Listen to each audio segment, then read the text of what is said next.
It is a truth insufficiently acknowledged that country estates, like dowagers, maintain their composure best when undisturbed. And yet, in the damp little village of St. Frideswyde-under-Moor, even the stoniest walls of the Grange could not muffle the shrill scandal of a scream echoing at 3:15 in the morning, promptly followed by the sound, so the housemaid insisted, of footsteps twice over, one pair descending the east wing stairs, the other ascending them. The distinction might have passed unnoticed in a less meticulous household. But the Grange, owned for 3 centuries by the Hilmot family, now sadly reduced to its last son and a bedridden aunt, had the kind of creaking oak and echoing flagstone that, to an attentive ear, told more secrets than the servants. It was 2 days later when Lord Peter Wimsey arrived, thoroughly damp and visibly pleased with himself. His appearance on the scene was the result of a delayed train, a curious telegram, and, by his own account, an argument over the misclassification of Clitocybe nebularis at the St. James's Mycological Society annual dinner. I said to Bunter, if Lady Patterwick insists on calling that thing a death cap, she ought to eat it and let posterity decide. I imagine the coroner's inquest would be a gratifying vindication. Wimsey flicked a fleck of chalky mud from his cuff with the casualness of a man who has quoted Horace at 3 in the morning and been applauded for it. Detective Inspector Armbruster, who had the misfortune of being both solidly built and solidly unimaginative, sighed. "It's a nasty business, my lord. Mr. Hilmot dead, fell from the gallery, cracked his head open like a chap what's fallen head first onto a stone floor." "How spiritedly precise," murmured Wimsey. "We're fortunate. Your metaphors are as hard-headed as your corpses, and the housemaid insists she heard footsteps, plural." "Correct. Emily Fortescue, a reliable girl. Found Mr. Hilmot at 3:17 a.m. Bleeding from the temple, nightshirt askew, no signs of a struggle, but she's adamant. Heard 2 sets of steps, not 1. Which is odd, seeing as the other stairwell is blocked for repairs." "Ah," said Wimsey, delicately extricating his gold-rimmed monocle and turning it between his fingers. "Blocked staircases, always such elegant excuses for impossible exits. What say we proceed to the scene and attempt not to contaminate the chalk outlines with metaphysical conjecture?" "Sir." "Nothing, Inspector, nothing. Only, remind me, was Hilmot the one with the eccentric interest in Victorian funerary customs, or the sister? I forget which was prone to collecting miniature coffins." "That'd be Miss Eugenia Hilmot, sir, still in her rooms. Haven't questioned her properly yet. Doctor said best not. She's got a nerve condition. Keeps talking about bells ringing that no one else can hear." "Excellent," said Wimsey cheerfully. "It's not a proper country murder without a woman in hysterics, an irrelevant sound, and at least one person who's recently seen a ghost." As they walked beneath the arch of the Grange's portico, a mass of weeping stone and ivy half devoured, by the surrounding moor, Wimsey paused and tilted his head. "Bunter," he called, not turning. "Yes, my lord," said a voice from behind the motor. "There are 3 varieties of footstep, are there not?" Bunter, who had once preserved forensic footprints in Turkish mud with a pastry brush, did not hesitate. "Military, fugitive, and deliberate, my lord." "Quite so. Let us hope we find only 1 set of each. Any more, and this will become quite the complicated charade." And with that, Lord Peter Wimsey stepped into the hall of the Grange, where the scent of cold stone, old brass, and unanswered questions lingered thickly in the air. Lord Peter stood a moment in the entry hall of the Grange, turning slowly as if to greet the brooding shadows that had collected in the corners over the course of several centuries. The air was damp with stone chill and something subtler, beeswax and neglect perhaps, or the very particular mustiness of a house once wealthy, now barely held together by custom and inertia. A rusted candelabra leaned against a wall above a pair of disused riding boots. Nearby, a faint groove in the stone tiles suggested a carpet runner long removed. It was, Wimsey thought, the sort of house where one might very well die of social embarrassment before murder ever got a chance. "Tell me," he said lightly to Inspector Armbruster, "has anyone, aside from poor Emily of the preternaturally, sensitive ears, confirmed the supposed dual descent or ascent of the ghostly perambulations?" "No, my lord, everyone else was in bed. The other servants say they heard nothing. As for Miss Eugenia, well, her state's fragile and she rambles. About bells, I believe you said? That's right. And curtains. And a missing copy. For Fox's Book of Martyrs, though that seems rather beside the point. On the contrary, said Wimsey, mounting the stairs 2 at a time, everything is beside the point until it isn't. That is rather the trick of the thing. The East Wing gallery stretched in a long, narrow corridor, hung with the unhappy visages of long-dead hill-moths, each more gouty and beetle-browed than the last. Wimsey paused halfway along, where the balustrade gave way to the open curve of the landing above the main hall. There, marked discreetly in chalk by the local constable, was the spot where Lawrence Hilmot had died. He crouched, examining the balusters with the delicate interest of a man inspecting a vintage corkscrew. His fingers brushed the banister, lingered at a faint discoloration in the wood, then moved on. "Bunter," he said without looking round, "your impressions?" The valet, who had appeared silently behind him with a flashlight and an expression of mild disapproval, knelt beside the mark. "Unvarnished scrape, my lord. Recent. Possibly made by a ring or heavy cufflink. Note the parallel scoring." "Excellent. And the blood?" "Minimal on the landing, more pooling below. Indicates he fell from here rather than being attacked in place. Suggests the fatal impact was with the stone, not from a blow at the top." Wimsey rose and leaned over the banister. "Ah, Lawrence," he murmured to the yawning drop below. "Did you stumble or were you helped? And if helped, why so quietly? Why not a scuffle, a cry, a broken vase, something operatic?" He turned abruptly to Armbruster. "Have the servants accounted for all the candlesticks, fire-pokers, and other traditional murder instruments?" "Yes, my lord. Nothing missing. And Mr. Hilmot's shoes?" Armbruster blinked. "Shoes? I've known men to break their necks on the stairs after over-polishing their Oxfords. Not all fatal descents require malevolent intent, Inspector. But let's not get ahead of ourselves." They moved on, Wimsey drifting now toward the far end of the gallery, where a large grandfather clock stood, motionless and faintly accusatory. Its hands pointed insistently to 2:47. "Is this clock kept wound?" he asked. "Usually, yes," said the inspector, "though Emily says it stopped the night of the death." Wimsey squinted. "Curious that it should stop 25 minutes before the event in question.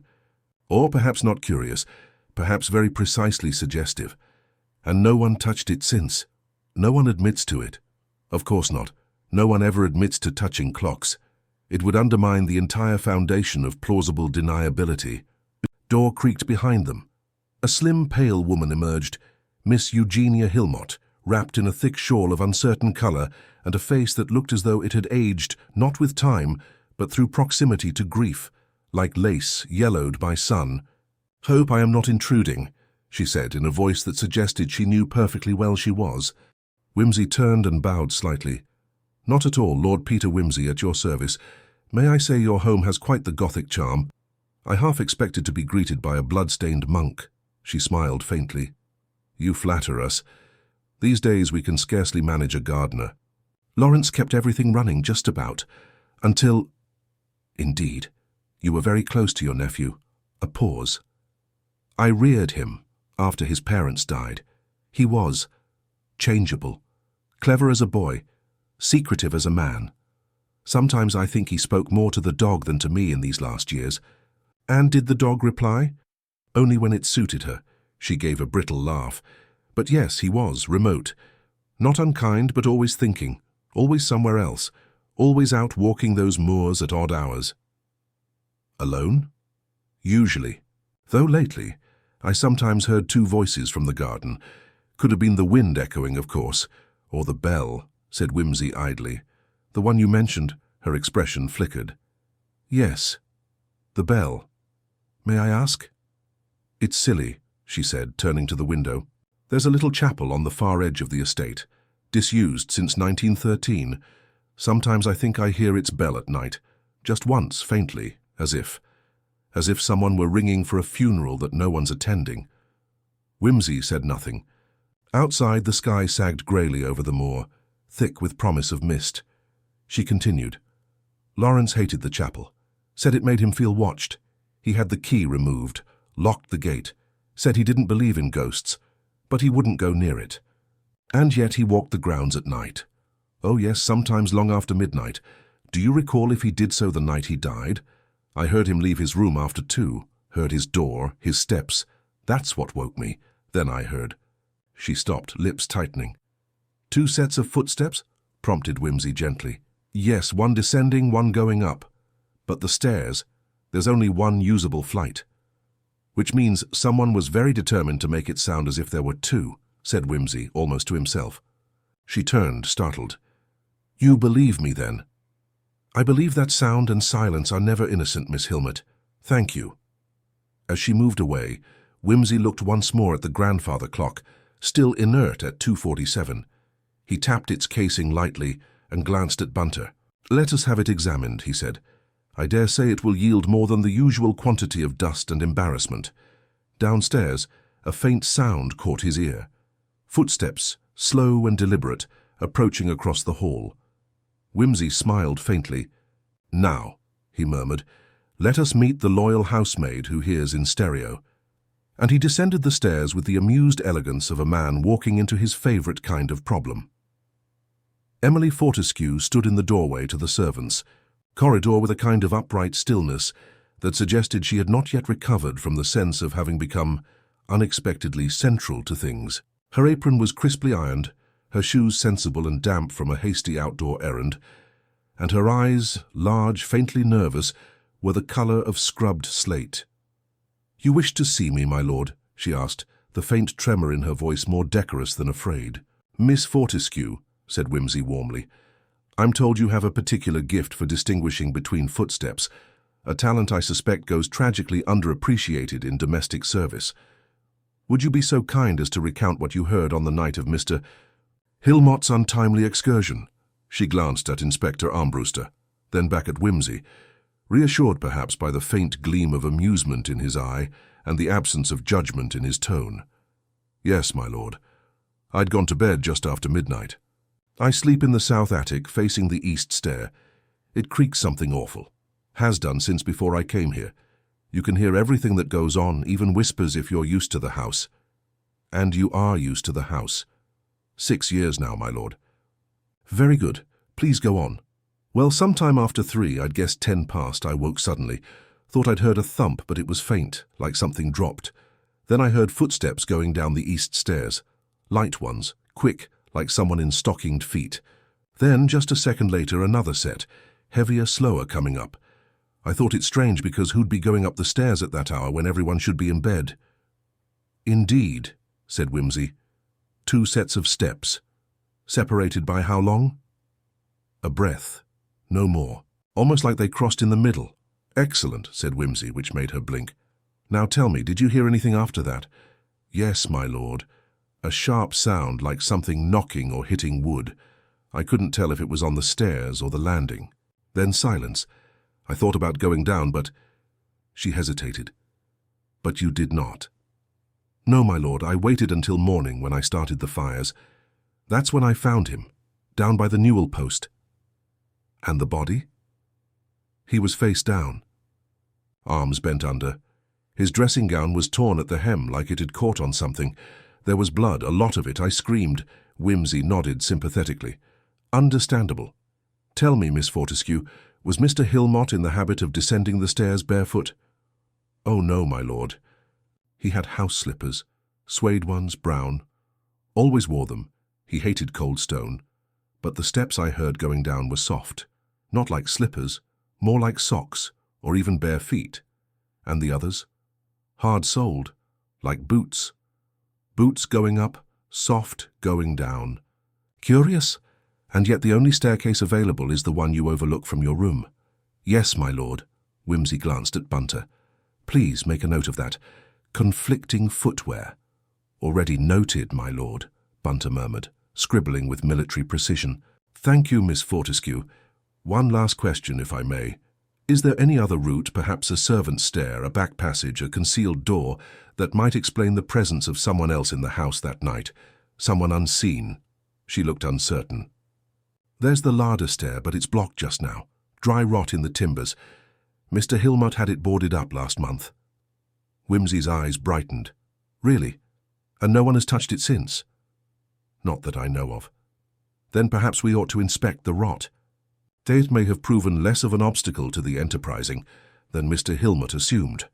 10 minutes later, Wimsey was crouched at the bottom of the disused stair behind the pantry door, peering up into the dust-choked gloom. The boards, nailed across the top, had indeed been disturbed.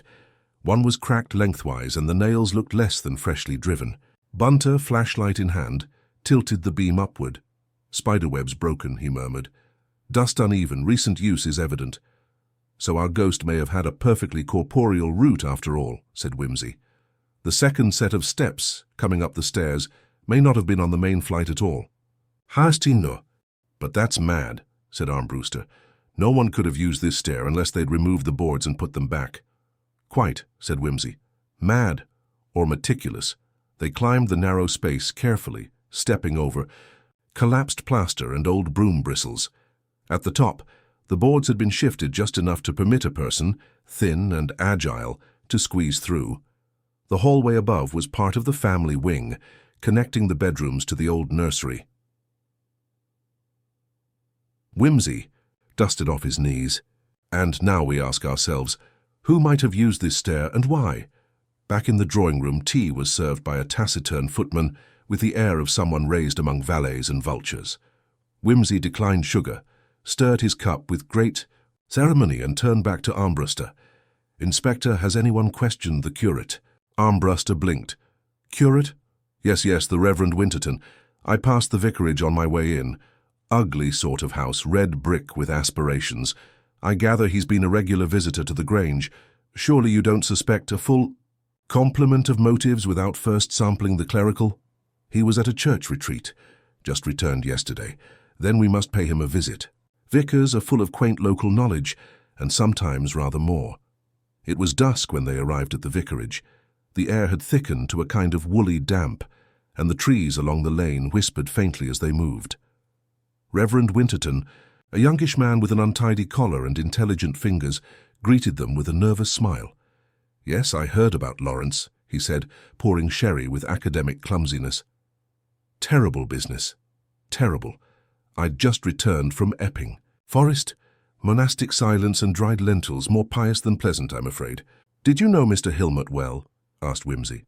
"Well enough. We played chess occasionally. He was intense, always brooding on something. Lately he spoke of putting his affairs in order. I thought it was just estate matters." "Did he mention the chapel?" Winterton hesitated. "Once. Said it unnerved him. That he'd seen someone inside, though the place has been shut up for years. Told me it wasn't the dead that bothered him, but the living who went there." Wimsey raised a brow. "How very Chestertonian. And did you inquire further?" He brushed it off. Lawrence could be very abrupt. He hated questions. Even from vicars. Especially from vicars, I think. "Did he ever mention someone named Ruth?" Now the vicar looked genuinely startled. "Yes, Ruth Elmet. She was a local girl, his tutor's daughter. Died in a fall years ago. Fell from the same gallery, in fact." The silence that followed was not quite still. Somewhere outside a dog barked once, and the sound seemed to hang in the air like breath in frost. Wimsey sipped his sherry. "My dear Reverend, you've just reintroduced a ghost into a perfectly rational narrative. And now, I think, we have a motive not for murder but for silence." He rose and reached for his coat. "We shall return to the Grange," he said cheerfully. "I have a strong suspicion that someone has gone to great lengths to conceal not only a crime, but an old grief, and perhaps a second identity." Bunter held the door open. Armbruster looked puzzled. The vicar looked frightened, but Wimsey only smiled and stepped out into the night. The following morning dawned grey and cool, the kind of day that seemed to weigh heavily on even the most optimistic of souls, and the Grange wore its sombre mood as if it had been painted on the walls overnight. Lord Peter Wimsey rose early, as was his wont, and sat in the drawing-room before the fire, absently puffing on a cigar, and allowing his mind to reassemble the delicate threads of the case. The servants moved about quietly, their footsteps soft against the thick carpets, their faces veiled with that peculiar mix of curiosity and wariness that always attends the presence of investigation in a country house. Wimsey had called for a meeting with all the principal household members and those with potential knowledge of the events surrounding Lawrence Hilmot's death. He was well aware that behind the polite and measured responses lay a tangle of emotions, fear, resentment, guilt that needed careful unpicking. To be sure, no one was above suspicion, least of all those closest to the deceased. When the assembled party gathered, Lady Hilmot's eyes were sharp and vigilant, though there was an undercurrent of fatigue beneath her usual composure. Eugenia's hands trembled slightly as she clasped them in her lap, while the servants stood just outside the door, their presence a reminder that the social order here was both strict and fragile. Wimsey began with a gentle tone, his voice carefully modulated, to encourage openness without intimidation. "Thank you all for coming. Yesterday's discussions have revealed more than mere circumstance, a history intertwined with tragedy and secrecy that must be confronted if we are to understand what truly occurred. I would like to begin by revisiting the timeline of that fateful night." He produced a small notebook and a pencil. "Miss Fortescue, you have already told us about the footsteps you heard. 2 sets, 1 light, 1 heavy, following each other in close succession down and then up the east stairwell, shortly after 3 a.m. Can you recall any further details? Any sounds that accompanied those steps?" Emily Fortescue nodded, steadier now in the company of the group. "Yes, my lord. After the footsteps, there was a sharp noise, like something hard striking wood. It could have been a fall, or a door, closing sharply. Then silence." "Thank you," said Wimsey, making a note. "And you say this was shortly after 3? "Yes, my lord. I glanced at my clock, and it was around 10 past 3. "Very well. And were there any other sounds? Voices, perhaps, anything unusual?" "Only a murmur of 2 voices outside on the terrace. Miss Eugenia mentioned it as well." Eugenia, pale and hesitant, spoke quietly. "I was standing at my window and I heard 2 men speaking. I could not make out what they said, but one was calmer, the other agitated. They did not seem to notice me." Wimsey considered this. 2 men, voices on the terrace, footsteps in the stairwell, 1 light, 1 heavy. It seems there was more going on than we were led to believe." Lady Hilmot's gaze flickered, a subtle tightening of the jaw. Lawrence had many acquaintances. It is not unusual for visitors to come at odd hours. "Indeed," said Wimsey, "but one might expect visitors to use the front door rather than secret staircases or the terrace." He glanced at Bunter. "Have we a record of who came and went the previous evening?" Bunter consulted his notes. "The household staff were all accounted for. There was a local solicitor who arrived at 6 o'clock, left around 7:30. No other visitors noted, no sign of unknown persons." "Curious," murmured Wimsey. "The footsteps indicate at least 1 person moving about undetected. Unless," the inspector interjected, "the second person was part of the household." "That possibility grows stronger with each revelation," said Wimsey thoughtfully. "Now, may I ask, Miss Fortescue, about the state of the clothing found on Mr. Hilmot? You mentioned the torn dressing gown." "Yes, my lord, it was caught on the newel post. There a place where a fall might cause snagging," said Wimsey, "but also a place where a struggle might have occurred. Tell me, are there any marks on the post?" The housekeeper, Mrs. Clavering, who had entered quietly, bent to inspect the newel post. "There are scratches here," she said, "and a faint smear of blood, not fresh but still visible. A struggle then," Wimsey mused. And yet no one heard a cry. "Fear can silence many things," said Lady Hilmot, sharply. "Or loyalty," added the Reverend Winterton, who had joined the gathering quietly. Wimsey's eyes flicked to the vicar. "Reverend, you mentioned that Lawrence had spoken of seeing someone in the old chapel. What can you tell us of this?" Winterton hesitated. He was troubled by it. Said the chapel felt wrong, as if it held memories better left undisturbed. "I thought he was fanciful. Have you yourself ever been inside?" "Only once with Mr. Hilmot. It was sealed, but there is a small crawl space at the rear, easily overlooked." "And the chapel bell?" "Rang at odd hours. No one knows." "Why?" Wimsey exchanged a glance with Armbruster. "The bell, the chapel, the secret stair, there is a pattern here. Someone has been manipulating the environment of this house to conceal something." He turned to the household. "Now I must ask about the clock. The grandfather clock that stopped at 2:47. Who last wound it?" "Lawrence himself, I believe," said Lady Hilmot. He took an interest in its maintenance. And who noticed it was stopped? That would have been Miss Fortescue this morning, Bunter added. Miss Fortescue, could it have stopped? Of its own accord? It is an old clock, my lord, she said, but it's never stopped without warning. Then perhaps it was stopped deliberately, to freeze time at the moment of death, or to hide the true time of an event. Wimsey walked to the window looking out at the grey gardens. We must consider this house a stage with actors and scripts carefully devised, and on that stage the roles are not as straightforward as they appear. He lit a fresh cigar, the smoke curling upwards, as if to mirror the spirals of thought in his mind. Miss Eugenia, may I ask, did you notice anything peculiar about your brother's behaviour in the days before his death? Eugenia's eyes filled with tears. He was distracted, nervous. I overheard him arguing with someone on the telephone, angry but controlled. He never said who. Thank you. And Lady Hilmot, any knowledge of enemies or debts? Lawrence was cautious with money. She replied stiffly. But he had old grievances, business rivals, some local disputes, business rivals, debts, secret meetings in derelict chapels, strange footsteps, a stopped clock, and a torn dressing gown. Such are the tokens of our mystery. He paused, letting the weight of his words settle. There is one final question I must pose to all present. Is there anyone here who believes they hold the key to what happened, or who wishes to confess before the truth is uncovered by less forgiving means? Silence fell, heavy and complete. Outside, the sound of the chapel bell tolled faintly, an eerie, hollow note that seemed to pierce the very soul of the old house. Wimsey smiled thinly. Very well. We shall continue our inquiries, and I believe the next step lies in the very shadows of this house. As the group dispersed, the mystery deepened, and the house settled once more into a tense watchfulness.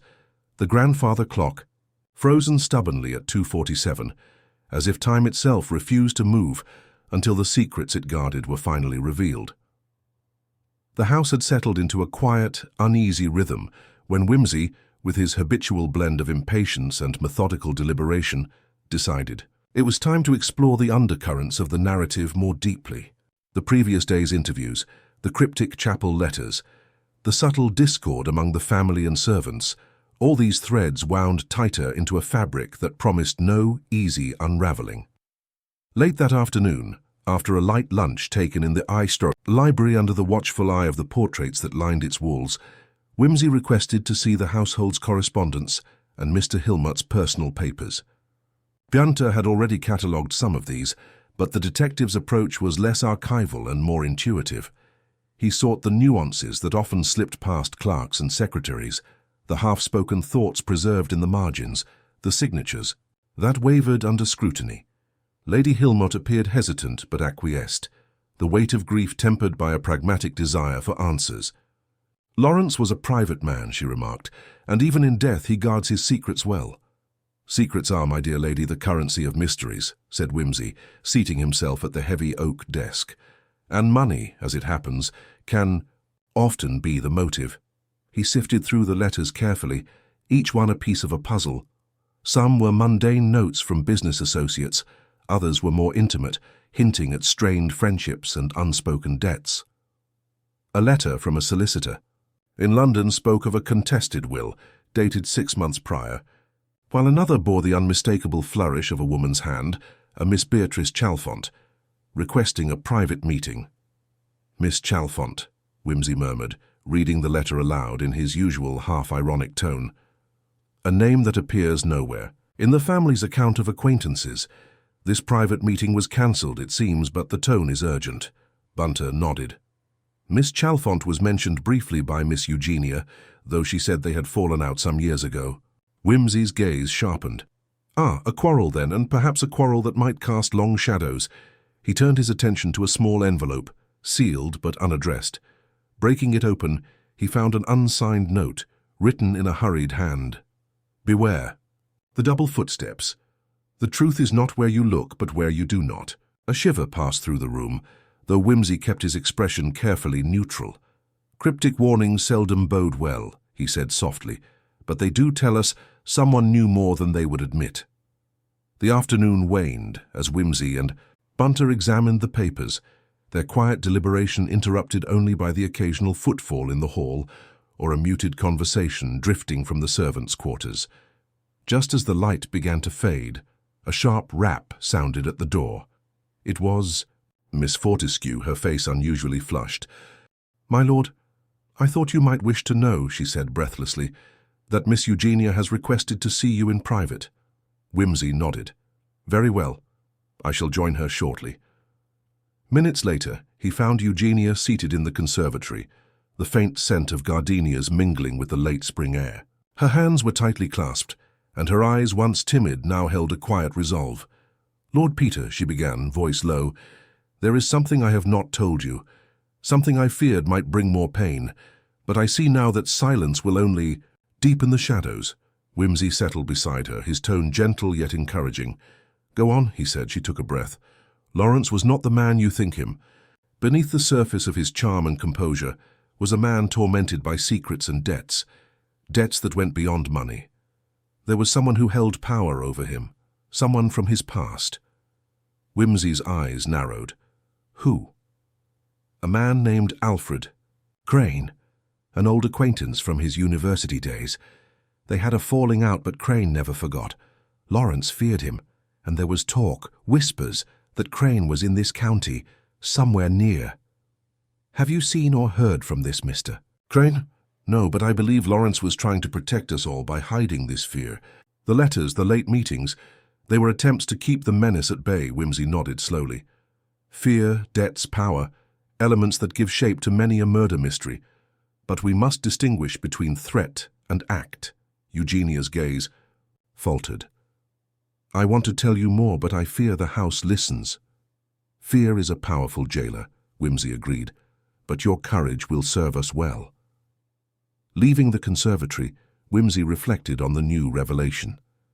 Alfred Crane was a name previously unknown, yet it connected with the pattern of concealed identities and psychological manipulation hinted at by the chapel letters and the cryptic note. Later that evening, the household was called together once more, this time for a different purpose.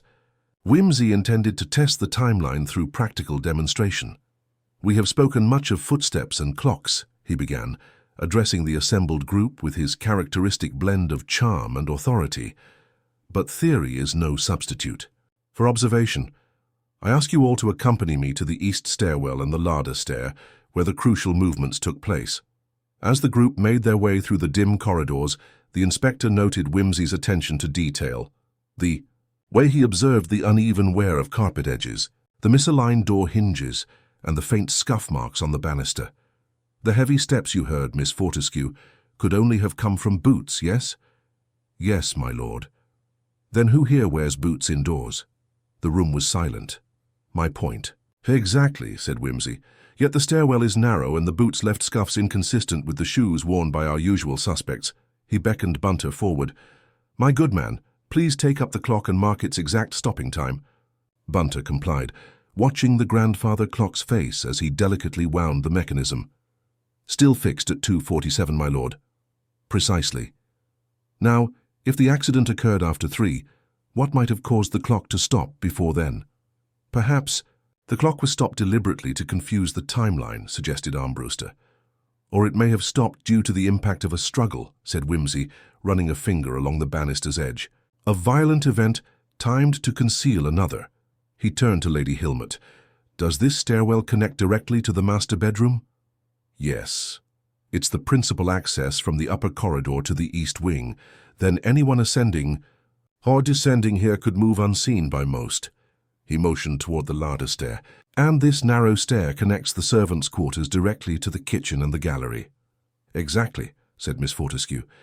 "Two routes, then, by which a determined individual might move about without detection." Wimsey's gaze swept the group.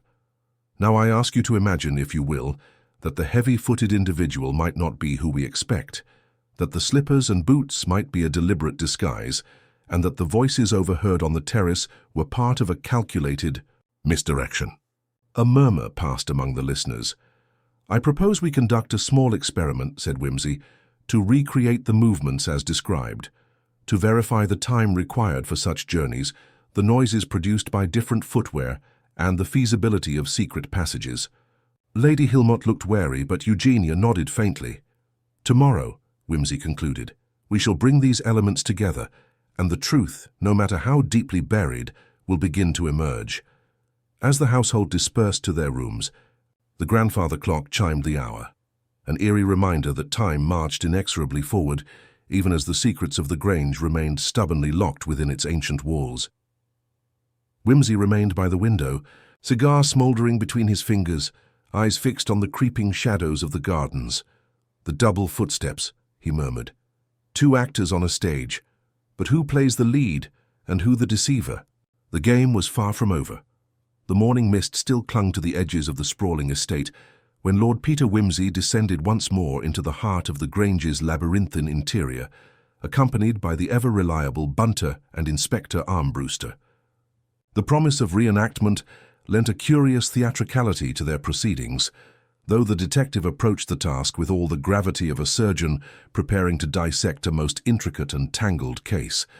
First, they examined the staircase, leading from the upper corridor to the east wing, the route most frequently cited in the accounts of the night's events. Wimsey's keen eyes noted the slight wear in the carpet's pile near the base and the scuff marks on the wooden banister. The handrail was polished, but bore tiny splinters where cloth or flesh might have caught during a hurried descent or ascent. "Observe, Bunter," Wimsey said, crouching to inspect the marks. "Here and here. Not merely the imprint of a boot, but the abrasions consistent with fabric catching." "Suggesting a struggle," Bunter ventured. "Precisely, but more than that, it suggests haste and panic." Wimsey straightened and proceeded to measure with his pacing step the distance from the door to the stairs' foot and the ascent to the landing. 22 seconds for a careful ascent, perhaps 15 if one is in a hurry. The stairwell's acoustics carry sound both upward and downward, a fact we must keep in mind. Next, they turned their attention to the larder stair, an enclosed, narrow wooden flight that provided direct access from the servants' quarters to the kitchen. Here, the footsteps would be muffled by the worn runners and the damp air. Wimsey noted the faintest of echoes when he tapped the walls. "Soundproofing or mere neglect?" he murmured. Armbruster shook his head. "Just the nature of the construction, but it could conceal much," Wimsey agreed. "Indeed, which would make it the perfect passage for a secret movement." Having mapped the staircases, Wimsey proposed, they test the various reports of footsteps. They called upon Miss Fortescue and one of the male servants to replicate the movements, one wearing boots, the other slippers. The contrast was immediate and revealing. Boots sounded a heavy, deliberate cadence, echoing sharply in the stairwell. Slippers produced a softer, irregular rhythm, punctuated by faint slips on the polished wood. Miss Fortescue's description of a heavy followed by a light footfall matches this precisely, Wimsey noted. But the timing, he consulted his watch, does not align with a casual conversation between two men on the terrace, as reported. These steps were too close together, too purposeful. He glanced at the servant. "Did you notice the misstep near the newel post?" The man nodded. "Yes, my lord, that corner is tricky." Wimsey's smile was dry. "Tricky indeed. And it is where the dressing gown was torn." They then proceeded to the terrace, where Eugenia had said she heard the voices. The late spring. Air was brisk, and the stone underfoot was damp from the morning's dew. Wimsey stood at the window, trying to recall the precise angle from which Eugenia had listened. "Voices on the terrace," he repeated. What might two men discuss at such an hour, where prying ears and watchful eyes are a constant threat? Bunter adjusted his glasses. "Arguments, perhaps, schemes, or threats," added the inspector. Wimsey nodded thoughtfully. "And yet, no one remembers seeing anyone other than family and servants, which leads me to suspect that one of those voices belonged to a familiar party, someone whose presence would not raise alarm." Turning to the assembled household members, now gathered in the drawing-room for the morning's continued questioning, Wimsey's tone was deliberate, precise. "Who among you, then, was on the terrace near 3 a.m. A silence fell, heavy and telling. At length Lady Hilmot spoke, her voice steady but edged with fatigue. "I was in my chambers and heard nothing." "Miss Eugenia, you confirmed overhearing voices?" "Yes, my lord, but I did not leave my room." Wimsey fixed his gaze on the butler, Armbruster, who cleared his throat. "I was up briefly, my lord, to attend to a spill in the pantry. No one else was about." "Your word is noted," said Wimsey, arching an eyebrow. The evidence remained elusive. The footsteps, the voices, the torn gown, all were fragments lacking their final form. Wimsey decided the logical next step was to examine the more intimate details of Lawrence Hilmot's final hours. Bunter produced a weathered ledger noting the times of all household movements and a copy of the telephone log. Lawrence's final call, Bunter observed, was to a number registered to a Mr. Crane. Wimsey's heart quickened. Alfred Crane, the man Eugenia mentioned. "Yes, my lord, the call lasted 15 minutes, beginning at 2:30 a.m. "So Mr. Crane was indeed present in the picture," said Wimsey softly. "Was anyone else aware of this call?" "No," said Lady Hilmot. "Lawrence kept his affairs private." Wimsey's mind raced through the possibilities. The call's timing placed it just before the clock stopped at 2:47, and the footsteps and voices followed shortly thereafter. Could the call have been a warning, a demand, or an attempt at reconciliation? "Mr. Crane was known for his temper," said Inspector Armbruster grimly. Wimsey stood and began to pace the room. All the pieces, the call, the footsteps, the torn dressing gown, point to a confrontation. Yet no weapon was found, no sign of forced entry, which leads me to consider that the assailant was close, intimate even, enough to move unchallenged. He paused by the window looking out toward the chapel, and the chapel bell ringing at odd hours. "A signal, perhaps," Bunter nodded. "It rang 3 times just before 3 a.m. yesterday.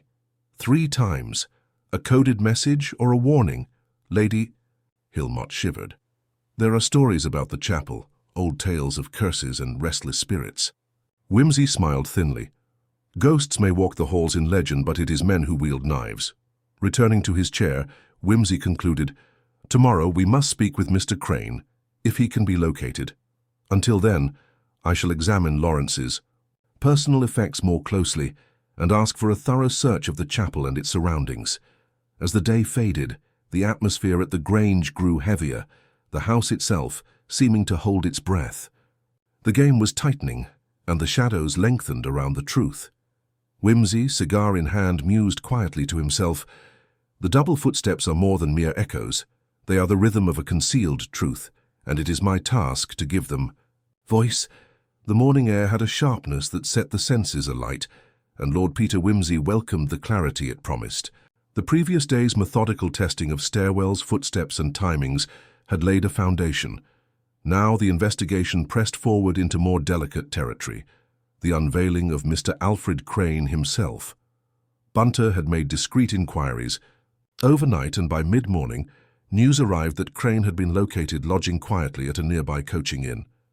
A man with a reputation both oblique and unsettling, Crane was said to have a volatile temper, tempered only by his own cunning, a reputation that made him a natural point of focus in Wimsey's intricate tapestry of deductions. Wimsey and Inspector Armbruster set out, accompanied by Bunter, their journey punctuated by the steady rattle of carriage wheels along the country lanes and the occasional wry comment from Wimsey on the peculiarities of rural lodging. Arriving at the inn, the detective noted the place was an unassuming affair, weathered stone walls, fading signs, and the smell of peat and damp wool. They were shown to a small parlour where Alfred Crane awaited, a man whose presence was immediately arresting. Tall, with a pallor that hinted at sleepless nights, and eyes sharp as a hawk's, flickering with equal parts suspicion and defiance. "Mr. Crane," Wimsey began with the formal grace of a courtier, "I regret the circumstances of our meeting, though I trust you understand the necessity. I am investigating the unfortunate death of Mr. Lawrence Hilmot." Crane's gaze hardened. "I know why you're here, Lord Peter, but I have no quarrel with the dead." Wimsey smiled thinly. "Yet quarrels of the past often shade the present. I understand you and Mr. Hilmot were acquainted." "Acquainted," Crane echoed with a bitter edge.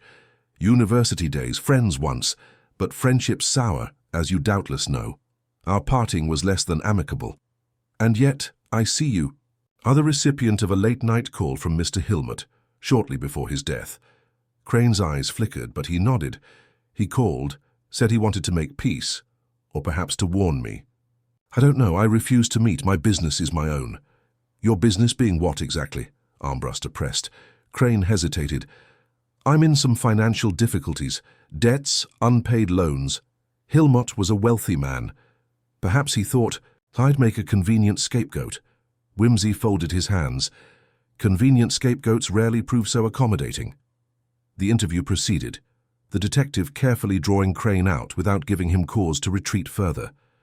The man's alibi for the time of the murder was vague but unchallenged. He claimed to have been at the inn reading alone. Do you know of the chapel bell that rang just before 3 a.m. yesterday? Wimsey asked. Crane's brow furrowed. Old superstition. The bell hasn't tolled in years. If someone rang it, they meant to send a message. Or to distract, said Wimsey. Have you any enemies hereabouts, Mr. Crane? Anyone with reason to provoke such an incident? Crane looked away. I'm not the man you think I am, but I'm no saint. Wimsey inclined his head. Neither. Was Mr. Hilmot, I suspect. Tell me, do you know anything of his debts or fears? Crane shook his head. Only whispers. That he owed money to unsavory characters, that he feared a scandal. The man I knew was always composed, but I sensed a darkness. Their conversation was interrupted by a servant bringing a message from the Grange. Lady Hilmot wished to see Lord Peter immediately. Crane's eyes narrowed as Wimsey rose to leave. Returning to the Grange, Wimsey found the household tense, the day's revelations deepening unease rather than dispelling it. Lady Hilmot received him in the drawing-room, where the afternoon light filtered through heavy curtains, casting shadows that flickered like secrets waiting to be told. "My lord," she began, voice steady, though her hands trembled slightly, "I have discovered something that may shed light on Lawrence's final hours." Wimsey leaned forward. "Pray do share." Lady Hilmot produced a small leather-bound diary. This belonged to Lawrence. I found it hidden beneath the false bottom of his writing desk. It is incomplete, but the entries here speak of double lives and danger close at hand. Wimsey opened the diary with reverence. The handwriting was hurried, the ink faded in places, but the words hinted at a growing paranoia. I trust no one. The footsteps I hear echo too often for mere chance. The shadow moves not from without but from within. Wimsey's finger traced the line. Intriguing phrasing. Double lives. What might he have meant? His fears, no doubt, Lady Hilmot replied. But there is more. A name is mentioned here, Eleanor. Someone I have never heard him mention. A new player, Wimsey mused, and one who may hold the key to his secrets. As he pondered, Eugenia entered, her face pale but resolute. "My lord, I, too, have something to add," she said. "In the library yesterday evening I found a torn piece of fabric caught on the edge of a bookcase. It matches the dressing gown." Wimsey's eyes lit. A detail overlooked yet potentially vital. Eugenia continued, "It suggests a struggle in the library, not just the stairwell." Wimsey nodded. "And that shifts the locus of the confrontation. It also suggests the attacker was known enough to approach the library unnoticed." He turned to Inspector Armbruster. "Have the servants been questioned about movements in the library yesterday?" Armbruster frowned. "All deny being near the library during the relevant hours." "Denials are the currency of guilt," Wimsey observed. "May I propose," said Bunter, "that the torn fabric could indicate the assailant was in a hurry, possibly entangled in the gown?" "Exactly, Bunter," Wimsey said. "And it may also suggest that the gown itself was used in the attack or as a means of concealment." He stood abruptly. "We must examine the library thoroughly for other clues, and interview again those who claim ignorance." As the investigation deepened, the fabric of lies and half-truths began to fray. The introduction of Eleanor, the mention of double lives, and the new evidence of a struggle in the library pulled the inquiry into ever more intricate labyrinths. Wimsey's mind worked tirelessly, assembling each clue, testing hypotheses against the relentless logic of the timeline and the psychology of the players. The stage was set for further revelations, and the detective, cigar smoke curling about him, prepared to follow the faintest whisper toward the heart of the mystery. The double footsteps echoed still, but their meaning was beginning to crystallize. One step closer to the truth, one step toward the final unmasking. The library, a cavernous room lined with bookshelves stretching from floor to vaulted ceiling, seemed to hold its breath as Lord Peter Wimsey and his retinue re-entered the sanctum. The afternoon light filtered through tall mullioned windows, casting long angular shadows that danced subtly with the swaying of the curtains in a mild breeze. Every detail, from the faintest dust motes suspended mid-air to the precise angle of a displaced volume, was scrutinized with a meticulousness that bespoke Wimsey's growing fascination with the case. "Observe, Bunter," Wimsey murmured, kneeling to examine the floor near the bookcase where Eugenia had discovered the torn fabric. "The fibers of the carpet here are disturbed, flattened in a pattern consistent with a scuffle. Not a mere slip of the gown's hem, but a tearing. Intentional or accidental, it must be related to the altercation." Bunter, adjusting his spectacles, peered closely. "I see, my lord. Also the absence of dust on this particular ledge, as though a hand had recently swept across." "Indeed," Wimsey said, rising, "and note this peculiar alignment." He pointed to a bookshelf slightly out of place, its bottom shelf uneven with the others, as if it had been hastily replaced after being moved, the telltale sign of a secret compartment, or, at the very least, something hidden. Inspecting the shelf with deft fingers, Wimsey triggered a concealed latch, and a shallow recess revealed itself, containing a small bundle wrapped in faded brown paper. Inside lay a bundle of letters tied with a black ribbon, their envelopes yellowed with age, but unmistakably bearing Lawrence Hilmot's handwriting. "I trust, Bunter, you will take charge of their safekeeping. Such correspondence is likely to illuminate previously unseen facets of the victim's life." Bunter bowed in acknowledgement, already carefully securing the letters in a protective folder. Wimsey then turned his attention to the windows, noting one was slightly ajar, barely perceptible, yet no servant had mentioned its being open the previous night.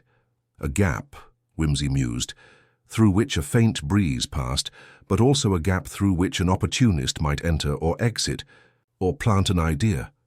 He closed the window quietly, almost reverently, as if sealing a chamber of secrets once more. Returning to the gathered household in the drawing-room, Wimsey prepared to question them anew. The air was thick with anticipation. Eyes darted nervously, and whispered exchanges betrayed a rising tension. "Lady Hilmot," Wimsey began, "your late husband's diary makes mention of Eleanor. Will you enlighten me as to who this is?" Lady Hilmot's face paled imperceptibly, and she hesitated before replying. "Eleanor was Lawrence's cousin, distant and somewhat estranged. She left England several years ago after a family disagreement, but he corresponded with her."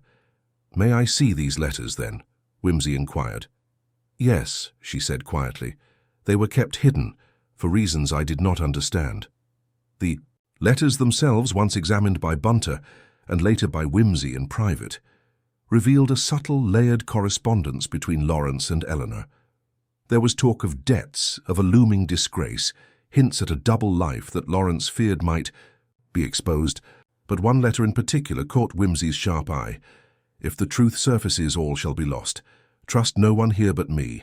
I shall come soon. Until then, guard yourself." The cryptic tone was unmistakable. Lawrence Hilmot had indeed been ensnared in webs both financial and personal, with Eleanor as his sole confidant. Wimsey pondered the psychological weight of these secrets. A man burdened by debts, possible infidelity, and fear of ruin could indeed find himself in peril, whether by enemies old or new, or by the very shadows cast by his own duplicity. Meanwhile, Eugenia's earlier discovery had not gone unnoticed. Her mention of the torn dressing gown in the library had introduced the possibility of a second confrontation site, challenging the earlier assumptions of the stairwell alone. This multiplicity of struggle suggested desperation, perhaps a failed attempt at concealment or misdirection. When questioned again, the servants remained steadfast in their denial of any suspicious movement, but their eyes betrayed them. Wimsey, ever patient, noted the flickers of guilt and nervous avoidance. "Let us consider the timeline," Wimsey said aloud, mapping out events with slow precision. The telephone call at 2:30 a.m., the sound of the chapel bell at just before 3 a.m., the footsteps heard on the stairs and terrace shortly after, the discovery of the body around 4 a.m. This sequence is critical. He tapped his pipe thoughtfully. One might imagine a scenario wherein the bell served as a signal. But to whom? And what was the signal's purpose? Inspector Armbruster frowned. A warning to the killer that time was short? Or to the victim that danger was near? Wimsey smiled faintly. Or a red herring designed to mislead us all?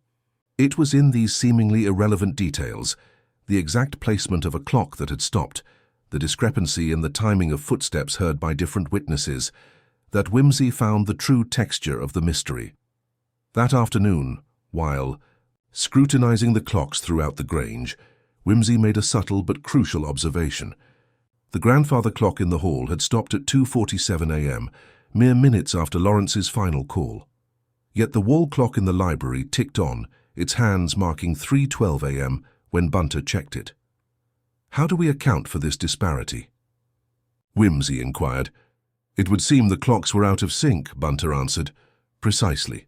And if the clocks were deliberately set to differ, the household's timeline could be manipulated, Wimsey mused, a stratagem to create confusion over when certain events took place. Wimsey's attention then turned to the curtains in the library, their position varying between drawn and half open, altering the lighting and the possible lines of sight within the room. Curtains and clocks alike can be silent conspirators, he remarked, each manipulating perception to veil truth. The day wore on as Wimsey pieced together these fragments. His thoughts returned to the mysterious torn dressing gown, the concealed letters, and the unseen Eleanor who now loomed large in the narrative. As dusk settled, Wimsey summoned Lady Hilmot once more. Madam, this Eleanor, is she expected to return soon, or might we anticipate her appearance? Lady Hilmot hesitated. She was to return imminently, though I have had no word. An impending arrival, then, that might unsettle more than one. Wimsey stood, his figure tall and commanding. We shall prepare accordingly. The double footsteps echo still, but I am now confident they are footsteps of more than one person, overlapping in motive and action. As they took their leave for the evening, the detective's mind was a furnace of reason and conjecture. The web grew more tangled, the players more numerous, yet the logic remained firm beneath the surface, a rhythm he alone could discern. In the quiet of his chamber, as the fire flickered low, Wimsey lit his cigar and allowed himself a rare moment of repose. But his thoughts were far from rest. The truth, he whispered to the night, is hidden not in the grand gesture but in the smallest detail, the double footfall, the discordant clock, the forgotten letter. Tomorrow all will become clear. Thus the stage was set for the next act in this Gothic dance of shadows and reason, where secrets dared to breathe and the invisible hand of justice moved silently but inexorably toward revelation. The morning dawned grey and muted, the sort of pallid light that seemed to strip even the grandest surroundings of their pretensions, laying bare the stark reality beneath. Lord Peter Wimsey, pipe in hand and eyes keen with the quiet fire of relentless scrutiny, descended the staircase into the expansive hall of the Grange with a singular purpose. The case, now thickened with each carefully sifted detail, demanded his fullest attention, and there was no room for distraction. Inspector Armbruster was already present, poring over his notes with the methodical air of a man determined not to let the affair slip through any loopholes. Bunter stood nearby, prepared as ever, his notebook bristling with observations, ready to be summoned at a moment's notice. The servants and family members had been sent about their daily routines, each under subtle but unmistakable scrutiny. Wimsey's first act was to revisit the library, that chamber of secrets and contradictions. He walked its length slowly, eyes roaming the shelves, the floor, the windowsills. The air still held a faint trace of lavender, an odd choice for a man like Hilmot, whose tastes had always tended towards the austere. He stopped before the window that had been found ajar, noting the delicate wear on the wooden frame. The breeze that had passed through had evidently disturbed a small stack of papers left on the writing desk. With a deft hand, Wimsey gathered them, smoothing creases and unfolding one particularly battered sheet. It was a map of the estate, annotated in a hurried hand with one particular path marked in red ink. Curious, he murmured. This route leads directly to the chapel, does it not? Yes, my lord, Bunter replied. It follows the western boundary, bypassing the main house altogether. Precisely, Wimsey said, eyes glinting with renewed interest. A secret passage of sorts, or at least a preferred covert route. That notion cast new light on the earlier mystery of the footsteps heard on the terrace and the shadowy figure glimpsed near the chapel bell. With deliberate steps, Wimsey made his way to the garden's edge, where the path, though overgrown, was discernible beneath the tangled weeds. He traced the line with his cane, pausing where the earth showed faint impressions, footprints overlapping, some clear, others faint, as if one set attempted to obscure another. A dance of footsteps, Wimsey observed. Double footsteps. Indeed. A metaphor, one might say, for duplicity itself. Back inside, he sought out Lady Hilmot once more, her composure now markedly fragile, as if the walls were closing in on her with the weight of unsaid truths. "Madam," he began gently, "the letters from Eleanor suggest a bond beyond mere family. Was there perhaps a deeper connection? A shared secret that might explain your husband's anxieties?" She sighed, the faintest tremor betraying her resolve. Lawrence feared Eleanor's return might expose something we tried to conceal, not merely debts but matters of the heart and other lives. Wimsey's eyes narrowed thoughtfully. "Other lives, madam?" She nodded. "Lawrence led a double life, as you have suspected. Eleanor knew of it, and it seems others did too, though who remains uncertain." The detective's mind raced, fitting these shards of confession into the larger mosaic. The tangled relationships, the secret correspondence, the carefully manipulated timelines, all converged upon a singular point of tension. His next inquiry was of the household staff, this time with a sharper edge. He questioned the butler, Mr. Grimes, who had been curiously evasive in earlier interviews. "Mr. Grimes," Wimsey said, "you mentioned a late delivery on the evening of the incident. Might I ask what it entailed?" Grimes shifted uneasily. "A parcel, my lord. Delivered by courier from London. It was addressed to Mr. Hilmot." "And its contents?" "That I do not know, sir. It was left in the library as per Mr. Hilmot's instructions." Wimsey made a note to examine that parcel at the earliest opportunity. His attention then turned to the peculiar phenomenon of the clocks. The incongruous timing of the hall grandfather clock and the library's wall clock suggested a deliberate confusion. But to what end? A misdirection, Wimsey mused aloud. To fabricate an alibi or obscure a critical moment, he resolved. To have the clocks thoroughly examined for tampering, suspecting a mechanism altered or stopped at a crucial instant. Later that afternoon, in the dimly lit drawing room, Wimsey gathered the principal players once more. The atmosphere was taut with expectancy, each face a mask of polite restraint masking underlying tension. "Gentlefolk," Wimsey began, his voice steady and measured, "it has become apparent that this case involves more than a simple burglary or a jealous quarrel. We stand at the precipice of unmasking a profound deception, a deception that hinges on timing, perception, and the intricate dance of human motives." He paused, letting the weight of his words settle.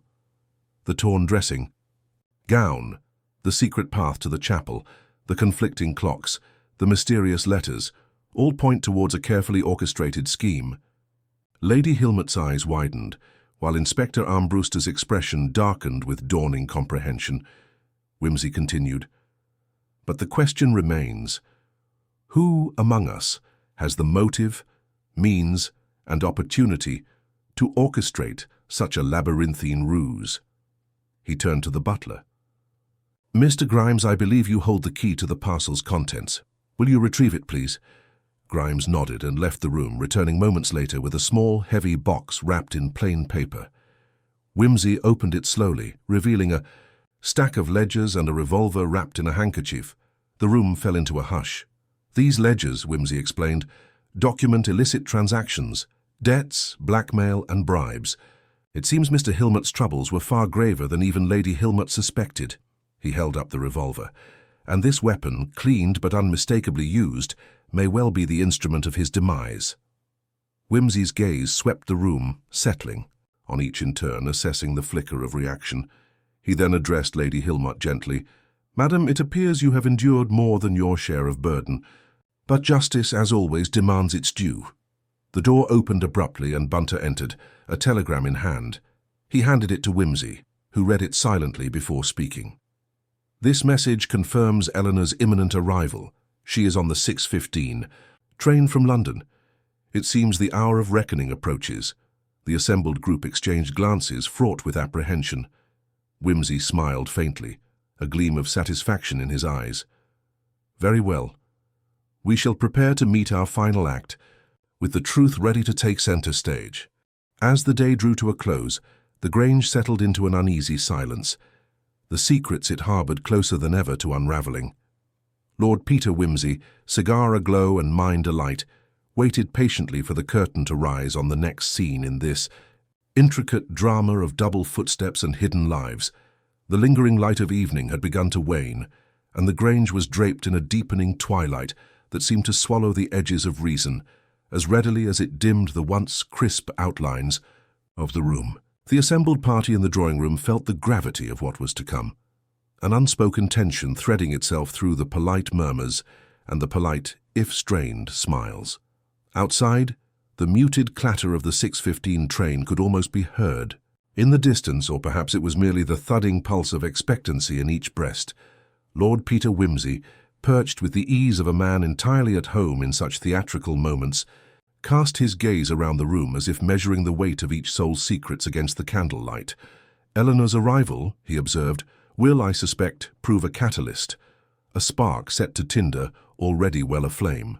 He rose, the soft creak of his chair drawing the room's attention.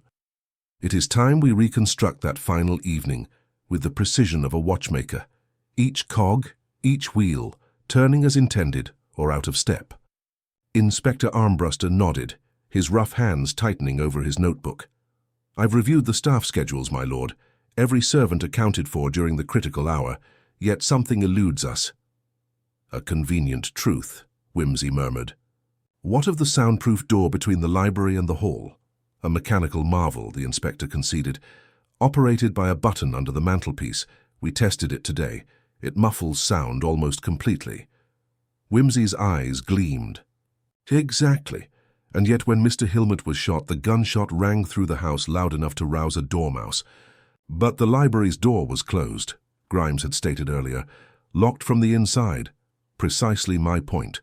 Wimsey's voice was almost casual, but it carried the weight of revelation.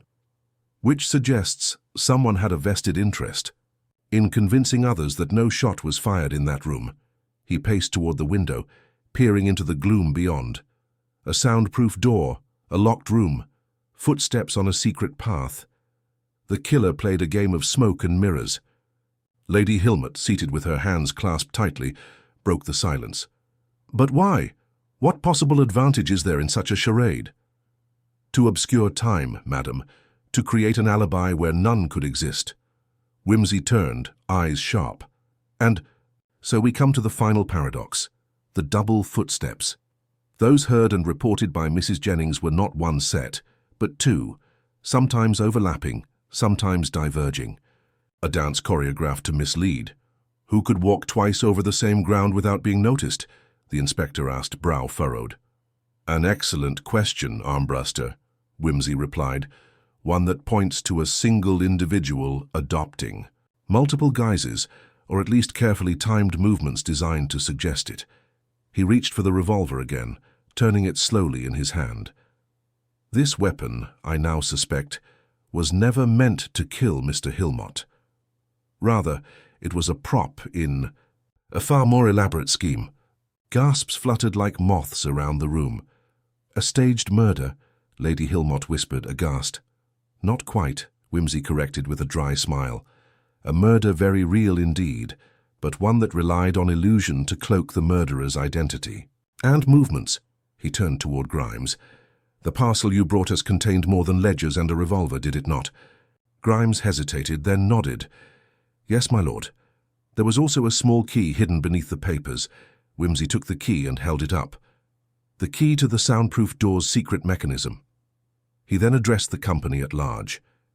"This Key allowed the killer to lock the door after fleeing the scene, creating the locked room mystery.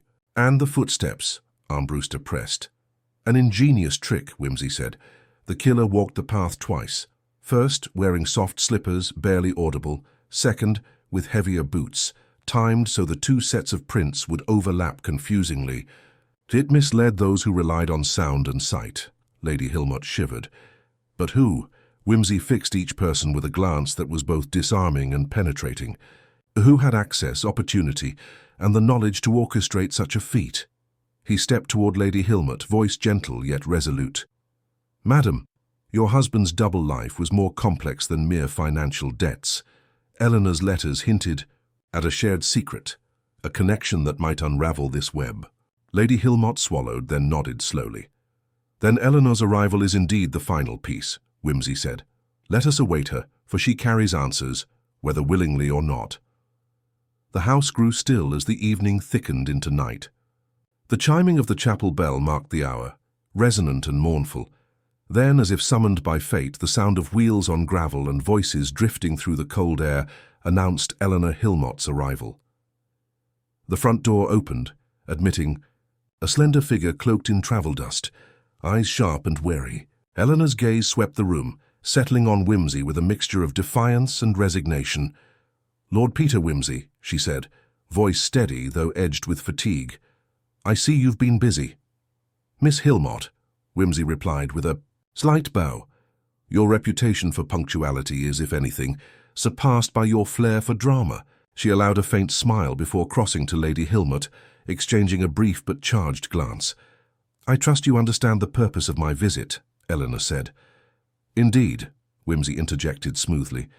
"Your testimony is now crucial, especially regarding your knowledge of the double footsteps and the strange events surrounding your brother's death." Eleanor nodded, seating herself with the calm of a seasoned actress. "I will tell you everything, Lord Peter, but be warned. The truth is a labyrinth." For hours she spoke, of debts, threats, secret meetings, and the unraveling of Hilmot's carefully constructed facade, of his fears that someone was watching, that old enemies might rise again, of the strange lights near the chapel and the whispered conversations overheard in the dead of night. Yet amid these confessions, Eleanor's story raised as many questions as it answered.